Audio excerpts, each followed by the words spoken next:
Debo confesar que cuando titulamos en el comienzo Aromas de Ciudad, quedé pensando, pues, se me vino a la mente, por ejemplo, el aroma de unas flores que hay en algunos jardines, de ciertas casas muy bonitas, pero también, por ejemplo, de las cositas que sacan los dueños a hacer sus perritos a la calle. Se me ocurrió pensar en el aroma del río, por ejemplo, estar ahí en el dique 2, cerca del puerto, ese aroma de río, pero también la posera que desagota a una cuadra de mi casa y me quiero morir. ¿Vos te referís a esos aromas de ciudad? Marcelito, buen día, gracias por acompañarnos. Bueno, no, gracias a ustedes. Aromas de ciudad, digo, ya, ¿por dónde viene la historia? Mirá, yo creo que cada uno podrá contar lo suyo. Yo te voy a contar algunos de los míos. Digamos, la idea es proponer casi como un juego para quien nos está mirando hoy, porque en realidad, a ver, la arquitectura, si uno tuviera que relacionarla con algún sentido, la arquitectura es básicamente visual. O sea, se percibe a partir de lo que uno ve. Ahora, tratar de establecer alguna relación entre la arquitectura y otro sentido, como en este caso el olfato, es más complicado. Y como yo, viste, suelo ir por el camino y a veces me voy al pasto, hoy es uno de los días que me voy a ir al pasto, digamos. Pero la idea es la siguiente, un poco en broma y un poco en serio, ¿no?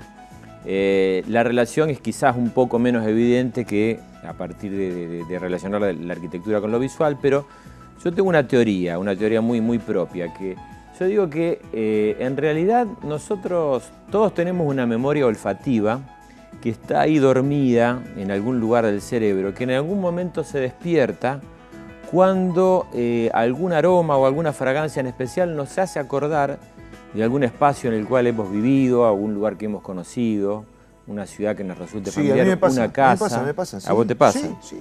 Yo si tuviera, justamente a partir de las imágenes que creo que debemos estar viendo, yo tuviera que resumirte, por ejemplo, un olor que tenga que ver con lo que yo recuerdo mucho de mi niñez.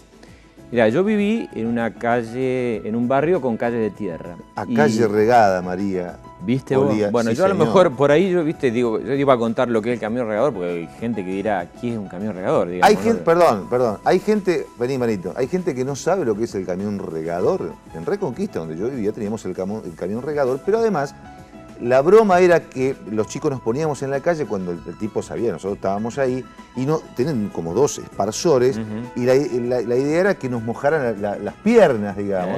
¿Viste? Y era la gran fiesta cuando pasaba el camión regador. ¿Viste y yo me acuerdo de ese aroma a calle regada. A tierra mojada era, a mí me da mucho a mi barrio.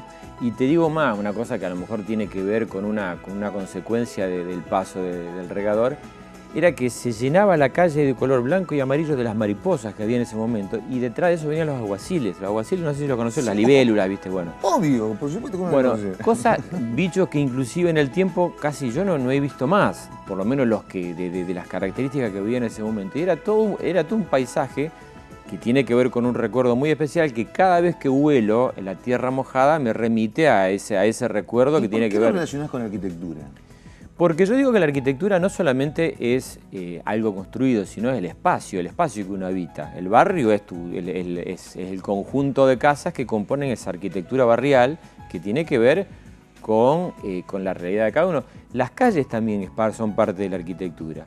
Y si vamos a un recuerdo, si vamos a un ámbito que tenga que ver a lo mejor más con quienes nos están mirando y que a lo mejor no se criaron en calle de tierra, yo digo que la ciudad huele también a escape de auto, huele a tráfico, huele a...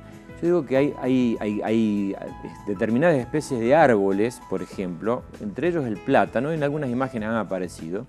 El plátano es ese árbol que tiene el tronco de color clarito, salpicado con manchas marrones, que larga un fruto que es una bolita pinchuda y que es un árbol muy oloroso. Yo en mi ciudad, en Galvez, hay una calle y una zona que está forestada con esto, que es muy característica. Y el olor, yo creo que aunque tuviera los ojos cerrados y no supiera dónde estoy, te podría decir exactamente dónde estoy. Ahora, yo lo que te pregunto es esto. ¿Vos planteás de alguna manera que, de alguna forma, pensando en arquitectura o en un lugar que nosotros querramos, en una construcción, podemos llegar a también tener en cuenta, por ejemplo, ponerle ese árbol que nos traía, ¿también puede ser eso? Puede que uno lo haga. No sé si, por ejemplo, el plátano es el mejor ejemplo en este sentido, porque no, te digo, la gente del barrio no lo quería mucho. Pero también es parte del lugar nuestro. Sí, mirá, yo recuerdo que en las casas de antes se usaban mucho plantas que a lo mejor ahora no tanto. El malbón, la ruda, por ejemplo, o los árboles frutales que han ido desapareciendo de los patios, sobre todo los cítricos y demás, que en determinada época del año tienen un olor muy particular. A mí particularmente me hacen acordar mucho a patios de casas que he conocido. Y vos me lo decías, digo, bueno, pero esto que tiene que ver con la arquitectura, ¿dónde está lo construido? Vayamos a ámbitos que tienen que ver con espacio construido. Por el olor de un bar, por ejemplo, es característico. Vos podrías ir con los... Yo siempre digo lo mismo, el ejercicio es ojos tapados, oídos tapados. Vos entrás a un bar y tenés esa mezcla de olor entre al sándwich caliente y café, que tiene que ver, vos me dirás, ¿qué tiene que ver esto con cada uno? Para mí representa lo que era la noche, digamos, porque yo cuando salía al cine con mis amigos terminábamos en un bar y ese olor me remite mucho al sábado a la noche. Para otros será el diario, porque estarán continuamente y diariamente en un bar, pero son esos lugares que tienen ese olor muy característico. Lo mismo que las casas. Yo digo que hay casas que huelen de una forma muy especial. A ver, vos me decís, ¿vos buscás ese olor? No. Sobre todo las casas viejas, estas de piso de madera, Sí, viste claro, que tenían revestimiento hasta una altura de madera, que en realidad lo que estaba ocultando ese revestimiento es humedad. Humedad, claro. Entonces vos entras a esas casas y tienen esa mezcla particular entre, yo digo que el olor a humedad y la sucesión de recetas repetidas de comida a lo largo del tiempo, viste, esa mezcla de queso de bife a la plancha, Sí, claro. viste que quedan enquistadas en las paredes, en los muebles, en las telas, que por ahí, te digo, en muchos casos, a mí particularmente, me hacen acordar, por ejemplo, casas de mi abuelo, por ejemplo, que eran casas de estas características y que estoy seguro que a más de uno estará pensando en su casa. No, es tal cual como la casa de mi tío, como la casa de mis parientes. Son olores muy particulares que por ahí, cada vez que vos entrás, lo relacionás directamente a alguna experiencia conocida, ¿viste? Lo mismo que, por ejemplo, digamos, a ver, el desayuno y la merienda. A mí la merienda me hace acordar mucho a una casa de un amigo mío donde solía ir a jugar muy seguido a la tarde. La mamá nos preparaba tostada con manteca y el café con leche. Y digamos, tiene que ver con esa memoria que a mí yo cada vez que huelo esto, me hace acordar de esa casa. Lo mismo que en algunas inmobiliarias, por ejemplo, dice que recomiendan cuando vos vas a recibir gente porque querés vender la casa, por ejemplo, tratar de poner algo, cocinar algo en el horno, una torta. Ahí aparecía unas imágenes, van a entender por qué aparece ahí. Dicen que el olor a torta dentro de una casa genera un olor a hogar, claro, que por ahí hace como más cálida la casa, ¿no? Yo creo que de eso se trata. Hay un tema de la Versuit que se llama El olor del hogar, que dice, lo primero que dice, mi casa era un abrazo con aromas.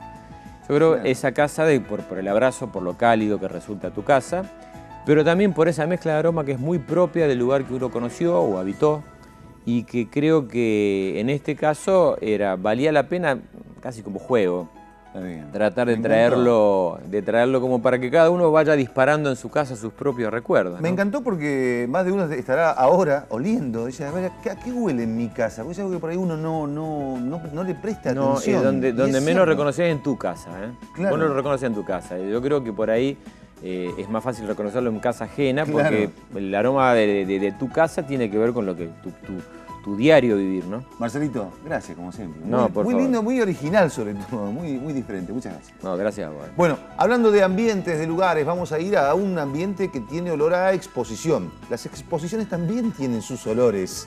Sobre todo estas, a los que el equipo de producción va todos los años y tiene olor a eso, a exposición. Pero este ambiente particular es un departamento esencial, un living esencial, un ambiente esencial. Ese es el término exacto y ahora vamos a ver por qué.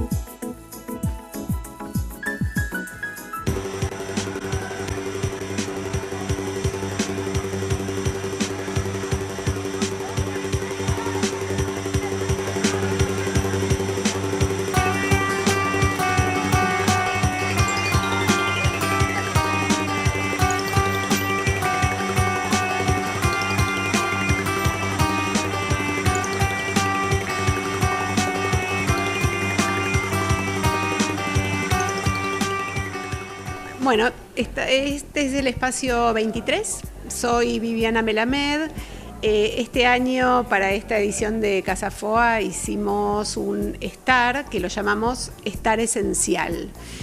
Nos imaginamos este espacio que es de dimensiones muy particulares y fue uno de los desafíos, cómo trabajar este espacio que era mucho más alto que ancho, son dimensiones que no son habituales en lo que nos encontramos. Pero volviendo al tema, nos imaginamos este espacio como un lugar muy íntimo, muy privado, en el medio de una casa, departamento, que probablemente tenga otra situación de estar para reunirse, y a diferencia de eso, no es un lugar para recibir amigos, sino que es un lugar para estar uno o con alguien más. Entonces, bueno, a partir de esa idea, de ese tema, armamos una situación central de sentarse, resuelta con dos tipos de asientos, uno un sillón con su apoyapié y el otro un cheslón. Y todo el trabajo de la caja fue lo más interesante y lo novedoso en este caso. Nos encontrábamos un edificio con una carga histórica importante, con un lenguaje histórico, y el tema era ver cómo mezclábamos o cómo hacíamos que se fusione nuestro hacer contemporáneo sin arrasar este lenguaje tradicional, ni tampoco ser literales, porque no es nuestro modo de manejarnos. Entonces, una gran biblioteca moderna, contemporánea, toma una de las paredes, y el resto se resuelve con una segunda piel hecha en placa, que cuando se va encontrando con las distintas situaciones que queremos resaltar, como las molduras que están a 1 metro en la pared longitudinal, o las puertas tan altas y tan molduradas, ese es el límite donde esta segunda piel decidimos cortarlo, lo acentuamos con una línea de LED oculta, y bueno, este es un poco el eje arquitectónico o constructivo que subyace a lo que se ve. En general nos interesa mucho la luz, como el aporte que la luz tratada de distintas formas le da a los ambientes. Entonces hay muchos focos bastante sutiles, pero distintos de luz. Está la luz a nivel de bajo muebles, bajo tarima, bajo biblioteca, la luz, como decía antes, escondida y recedida en esta segunda piel. Está la luz también lineal, estratégicamente puesta en algunos estantes de la biblioteca, y después el foco de la luz que colgamos en el cielo raso, que es un desarrollo nuevo también de aros luminosos. Y por último, la secuencia de pequeñas luces que se alinean verticalmente también en la biblioteca. En cuanto a las texturas, una alfombra, 2 planos de alfombra, uno primero muy neutro, gris, parejo, plano, y luego sobre ella una carpeta de fieltro hecha con todas piezas que se van cosiendo una con la otra, que también manejan todo lo cromático, todo este cruce entre los grises más claros y más oscuros y los colores óxidos que decidimos usar en esta oportunidad. Otro elemento constitutivo del espacio es la cortina que decidimos poner. Es una cortina de bandas horizontales de doble piel también, y que según donde se vaya frenando esta motorizada, nos da distinta permeabilidad o comunicación con el exterior y también con la propia caja. El arte también fue importante, cómo lo elegimos, cómo lo ubicamos, y los objetos terminan de la elección y selección de objetos para también todo lo atípico de las dimensiones, bueno, termina de cerrar la propuesta.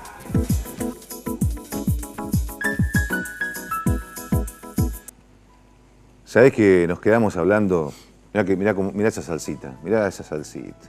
Nos quedamos hablando de los olores y del olor a escuela, el olor a banco, a tiza, un olor a aula. Vos entrás y es olor a escuela, es olor al restaurante que pusieron al lado de la escuela y a las 7 de la tarde cuando empiezan a cocinar los vuelve locos. Eso, ¿no? ¿Vos tenés así algún olor de chico que te traiga reminiscencias el olor a biblioteca? Sí, o la librería, como decía. A librería, biblioteca, son olores. Bueno, ahora tengo otro olor dando vuelta, digamos. No es librería, precisamente. ¿Tenés algún recuerdo? Sí, eso es así de librería, eso o el del café. El del café. Me acuerdo cuando trabajaba en un hotel, de un día para el otro, abrieron el café, el desayuno. ¿No? El olor a café que había ese me quedó. Vos entrabas al hotel y era olor a... no sé. Pero el día que abrieron el bar, el olor a café ese, fuertísimo. Sí, bueno, contame en qué andás. Vi que cubeteaste unos tomatitos. Sí, unos tomatitos con un poquito de ajo pusimos acá para hacer la salsita. Lo que hicimos fue cortar, mirá, acá se ve, fetitas así de zucchini y las blanqueamos. ¿Qué hicimos? La pusimos en agua caliente, hirviendo 15 segundos, la sacamos. ¿Segundos? Sí, 15 segunditos. Es apenita, porque si no se te desarman. Se desarman, exacto. Y después al agua fría. La sacamos al agua fría. ¿Qué hicimos con eso? La idea no es para cocinarla ni nada, sino para que después las podamos doblar. Porque con esto vamos a hacer, porque cuando está cruda, si vos la querés doblar, se nos va a partir. Se rompe, claro. Che, ¿y las nueces también? ¿Por qué las nueces? Las nueces vamos a hacer el relleno. Vamos a hacer un relleno con ricota. Le vamos a poner las nueces picaditas, unas hojitas de menta dentro del relleno. Le vamos a poner un huevito en el relleno para que ligue, para después poder rellenar nuestros raviolitos o paquetitos de zucchini. Y después lo que vamos a hacer, los vamos a poner dentro de la salsa y ahí los vamos a terminar de cocinar. Ahí se nos va a terminar de cocinar el sabor. El aroma, hablando de olores, el olorcito que hay acá, amigos. Hacemos una pausa comercial, venimos enseguida, no se vayan, dale. Rico olorcito, el ají. El olor a ajo.